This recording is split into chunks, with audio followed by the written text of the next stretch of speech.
السلام عليكم ورحمة الله تعالى وبركاته. كنتمنىكم تكونوا بخير وعلى خير. مرحبا بكم معايا في القناة، نهار جديد، فيديو جديد.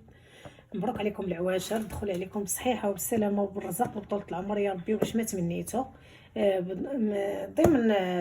ضمن المعسلات الرمضانية. غادي نتقاسم معكم اليوم البريوات اللي كيجيو معلكين وكيجيو رائعين، واللي داهم كيعجبوه واللي ذاقهم كيعجبوه. غادي نتقاسم معكم ان شاء الله. انا حطاهم معكم شحال من مره ونعاودوا نحطوها ما فيها باس. البنيات اللي يلاه كيتعلموا ولا المهم الناس اللي كيخدموا الكوموند. بسم الله. هنايا عندي اللوز، عقده ديال اللوز. خديت هنايا كيلو تقريبا وربعه اولا كيلو 400 غرام، المهم انا ما عبرتش. درتو في الماء طايب، خليته طلعت فيه الغليه، حيدتو دوزت عليه الروبيني وفسختو، خليته نشف شويه. انا بالحق كنت مزروبه عليه، درتو في الفران نشف شويه وديتو طحنتو كيلو تقريبا و400 غرام. طحنتو مع نص كيلو السنيده، نص كيلو ديال السنيده حتى ولا ليا عقده على هذا الشكل هذا. طحنتو انا على برا. هنا عندي طريقه ديال الملحه، وعندي واحد معلقه مع مرج ديال القرفه. القرفه هذه مطحونه على اليد، يلا طحناها بقى زوينه، فيها الجهد. هنايا عندي واحد شي 3 الكريكيبات ولا 4 ديال المسكه حره اللي دقيتها مع شويه ديال السكر. هنايا انا غادي ديما انا كندير الجليكوز، وكتجي هاد العقده هذه معلكه وكتبقى مده طويله ما كتنشف. كيبقاو البريوات زوينين كيجيو ما شاء الله. راه تجربوهم وغادي تعرفوني علاش كنهضر. هنايا انا درت معلقه كبيره ديال الجليكوز. اللي بغى يدير الكونفيتير ديال المشماش يديروا ولا ديال الليمون، المهم كل واحد اشنو كيبغي يدير. انا كنفضل الجليكوز. هنايا عندي الزبده ديال العبر اللي دوبتها غير شويه، ما دوبتها شي داب وشي بقى ما دايبش بزاف. غادي نبقى ندير بشويه بشويه. وعندي الماء زهر اللي غادي سخنته شويه، درت نوعيه مزيانه سخنته شويه، وغادي نبقى نزيد بشويه بشويه. هاد العقده هذه انا راه كنبقى نعركها حتى كطلق ليا الزيت وتعاود ترجع تشرب هذاك الزيت ديالها. انا غادي نخلط مع هاد المكونات وغادي نحطها في سطح العمل، وغادي نبقى ندلكها حتى تطلق الزيت وتعاود تشربوا. الا بغيتوا العقده تجيكم ناجحه ويبقاو معكم مده طويله، وكنخليهم انا غير برا ما كينشفوهم حتى شي حاجه. خليكم معايا. السر في هذه هي كنسخن الماء زهر. ملي كيطلق لكم اللوز يطلق لكم الزيت، كنسخنوا الماء زهر وبقاو تزيدوا غير بشويه بشويه، ماشي تزيدوا بزاف وتجريوها ولا غير معلقه. ديروا معلقه صغيره وبقاو تزيدوا غير بحال هكا، وانتوما كتعلقوا هذا اللوز هذا ديال الكوه وتشوفوا العقده كي غتجيكم. وهنا كيف ما شفتوا معايا حطيته في سطح العمل وبقيت كندلكو بحال هكا.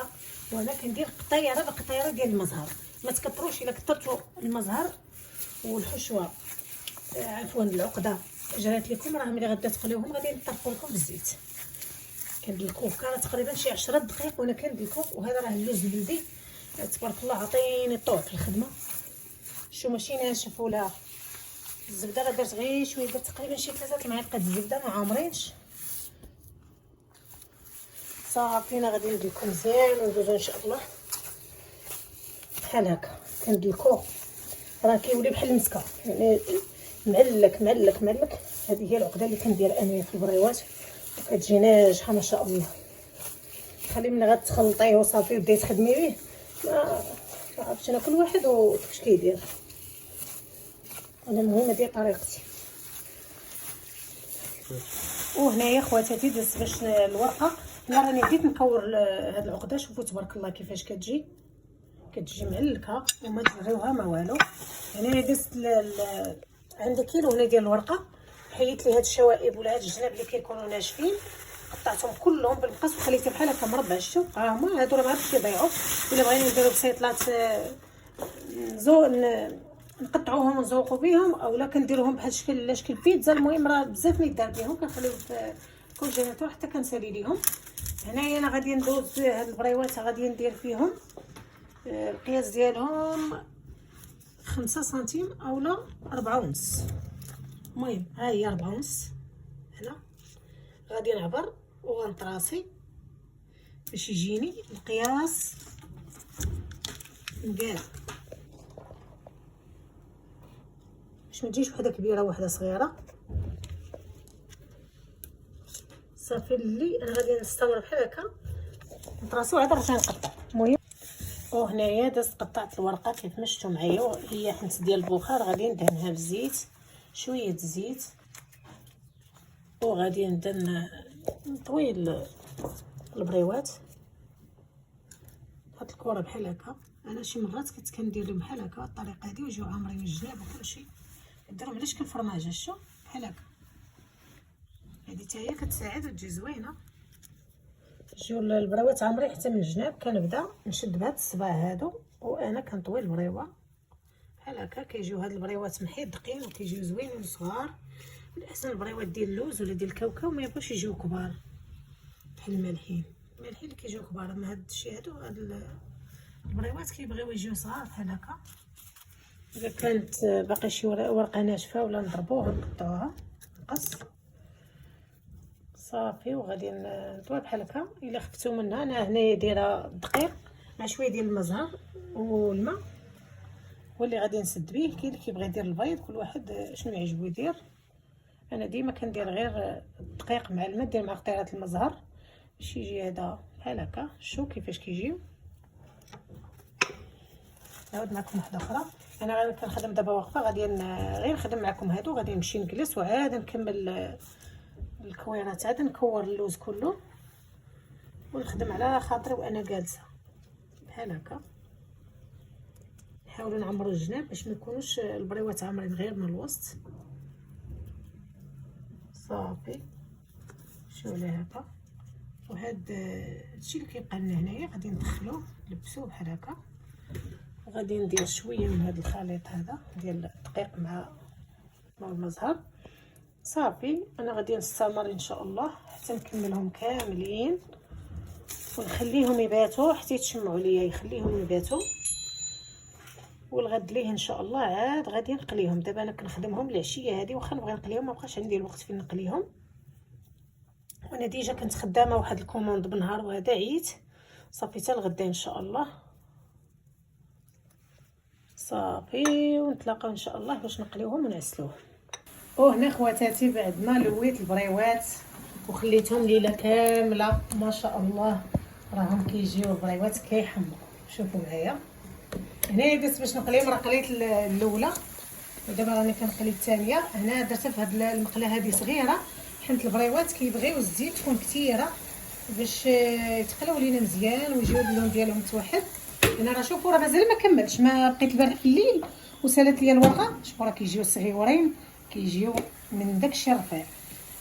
سالت ليا الورقه مازال عندي العقده درتها في الثلاجه وخليتها حتى نخرج دابا ان شاء الله ونعاود نجيب الورقه ونكمل هذاك الشيء اللي باقي عندي. المهم بلا ما نطولوا الفيديو، هنايا راني درت الزيت حتى تسخن الزيت مزيان باش ما يتحلوش لكم بريوات. مر ما كيتحلوا ما شاء الله ما كيطرقوا ما حتى شي حاجه. شتو هنا كندير هذا القطيب هذا. انا هذا ديال هاد الشباكيه. شتو ديال هاد الشباكيه البريوات كنبقى بحال هكا. البريوات كيبغيو يبقاو دوروهم، تخليهم حتى يشدوا راسهم وتبداو دوروهم باش ما يتكواوش ويجي اللون ديالهم متوحد، يعني يجي لون واحد. صافي خليتهم باتوا ليله كامله حتى هذاك الطحين والمزهر اللي سديت به باش تيشدوا. يعني من الاحسن تخليهم تيتشمعوا، خليهم ليله كامله ولا على الاقل واحد 4 سوايع ولا المهم على حساب الوقت اللي عندكم. خليهم على الاقل بعدا ساعتين هذه. وهنايا راني العسل اللي انايا حطيته معكم ويجي ما شاء الله كيجي رائع. شوف هنا اللي قليتها غنديرها في هذه الكميله هذه. والا كان عندكم العسل كثير وهذا من الاحسن خليهم في العسل. قد ما خليتوهم واحد 4 سوايع ولا هذا يبقاو في العسل كيشربوا لينا مزيان. وهنايا البوطه ملي كيف قلت لكم يسخن الزيت، هذا كنشرح المبتدئات. اللي سخن الزيت نقصوا تلوحوا البريوات، نقصوا البوطه وخليهم يطيبوا على المهل باش طيب لكم الورقه من الداخل ويجيكم مقرمشين.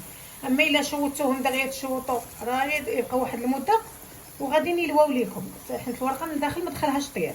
المهم خاصهم يدخلهم طياب يطيبوهم على نار مهيله ونبقاو ندوروا بحال هكا. انا البريوات بحال هكا كنديرهم حتى الشباكيه راه كنديرها لها حتى تشد راسها. كنبقى ندورها بحال هكا باش تاخذ لينا يجي اللون واحد. انا ما شاء الله كنقلي الشباكيه في الليل وكيجي اللون ديالها لون واحد بلا ما نطول عليكم. المهم راني كنقلي ملي كنقلي كنهز بهاد الصفايه هذه وكنصفيه على هاد البابي سيرفيات وكنحط في العسل. غادي نبقى حتى نقلي هاد الكميه اللي عندي كلها، ونتلاقاو ان شاء الله في شكل نهائي. وها هما البريوات بعد ما قليتهم وخليتهم ليله كامله في العسل حتى شربوا. شوفوا كيفاش كيجيو قياس واحد.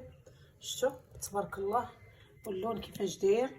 بالنسبه للزيت اللي قلينا فيه، الى هاد البريوات ديال اللوز ماشي ديال الكاوكاو، راه ممكن تقليو من وراهم الشباكيه لا هما ولا العسل تا هو طفيو فيه الشباكيه، ولكن هاد البريوات ديال اللوز ما ديروش من ورا الشباكيه باش ما يمشيش لكم المذاق ديال اللوز. شفتوا كيجيو ما شاء الله، كيجيو زوينين وكيجيو رائعين وناجحين من المره الاولى. كنتمنى هذا الفيديو يعجبكم. الى عجبكم بارطاجيو وديروا جيم واشتراك، وكنشكركم. والى فيديو ماجي ان شاء الله. راني مزروبه ما ديروش عليا.